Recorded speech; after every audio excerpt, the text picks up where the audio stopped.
The chief telling us just moments ago he stands by his officers, saying that they did as they were trained, also adding that this video didn't provide any context. There's been a lot of issues, like I said, getting water on it, and this roof has collapsed in on the back there. This is one of the wires that had snapped about a couple hours ago, and you can see right here, this is the trench that had caught on fire. Darius, did you kill Mr. Dill? Yes, sir, I did. You did? Do you have anything to say for yourself? Do you apologize to the family? Do you have anything to say? To his family and to his mother, I'm truly sorry. So one group is calling for lawmakers here at the Capitol to change this law before it takes effect.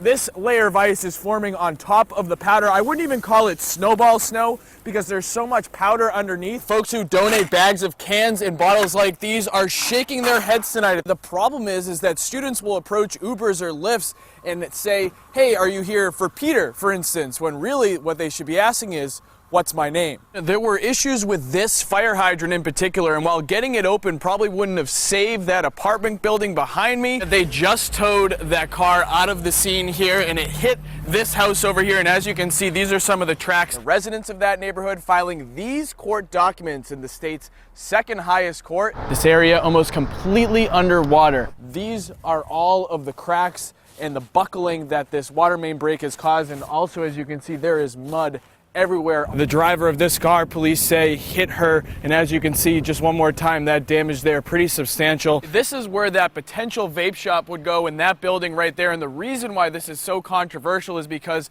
that's Ellesmere Elementary School, as well as a light behind this stone, which lights up the whole memorial. The mayor hopes that this investment will spark future investment into the city.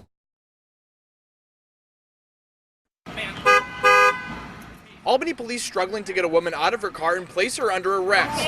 Watch your back. Witnesses and police say she was holding on to the steering wheel, refusing to let go. That's when you see officers hit the woman in an effort to get her out. Why did you punch him like that? See, he struck her, pulls her a couple times and starts striking her. Jameer Smith shot this video and saw the whole thing happen. He says the woman was unresponsive when police got there and that she was double parked. They said her a couple times to get out of the car, but anyway, for a traffic stop, there's no reason to get out of the car. She didn't commit a crime. You know, the narrative that's being put out there is totally false, but also that what these officers did out there was commendable. Albany Police Chief Eric Hawkins says 26-year-old Brianna Biddings was suspected of narcotics use and was parked in the middle of Grand Street when this happened. He says the video didn't show what happened for 8 minutes prior to the record button being pressed. The officers are asking over and over again for this person to exit the vehicle. Person flat out refuses. The chief says she continued to resist for about 10 minutes and cops couldn't get her into the car. And it was more of a strike like this, forearm to forearm, only to get that person to release the steering wheel. Smith says this could have been handled much better. Now, if you want the police to get with the community, you got to approach things a different way. Do you maintain your innocence today?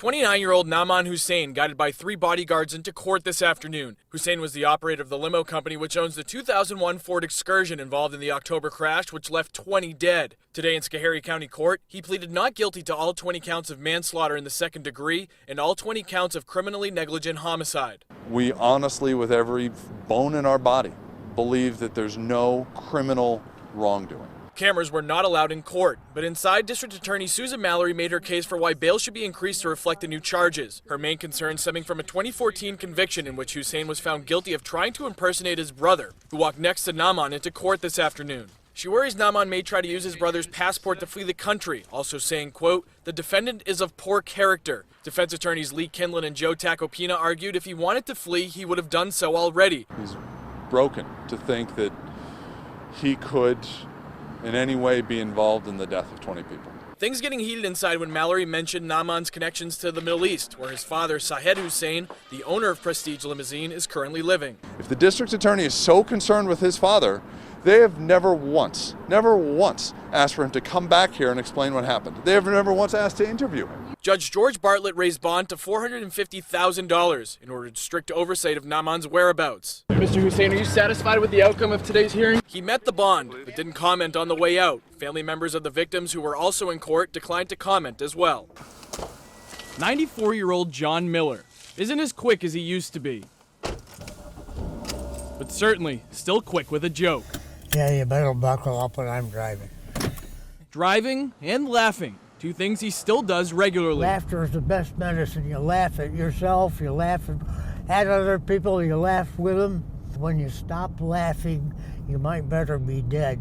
But John has escaped death, Firehouse right here. fighting fires for more than 70 years. And despite being shot twice in Europe during World War II, some of his friends weren't so lucky.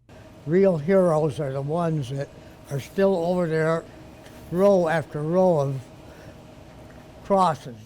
John's the unofficial mayor in Tribes Hill. He spends every morning at the same place, drinking coffee with his friends. So when they found out his old car had nearly 200,000 miles on it, A couple of mechanics said, don't drive that thing, it's going to fall apart because it's so rusted underneath.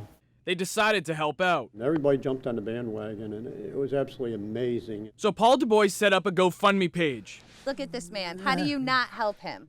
Chrissy Clem put out a jar at the deli. Mr. Miller would give you the shirt off his back if you needed it. When he needed a car, we said we've got to step up and do something. We have to help him. In less than a week, they raised $5,000. Northway Toyota heard the story and donated another 10. So it was important for us to be able to give back to him so he could give back to the community. And this 2015 RAV4 replaced his old Subaru. He made a few modifications. I was amazed that so many people donated. So this hero and de facto mayor, people wave to you everywhere, Oh yeah, he's feeling thankful.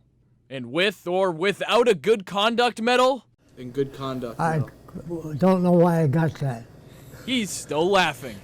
I might have been that. That was a fluke Yeah, I think they made a mistake or something. for the good conduct. Yeah.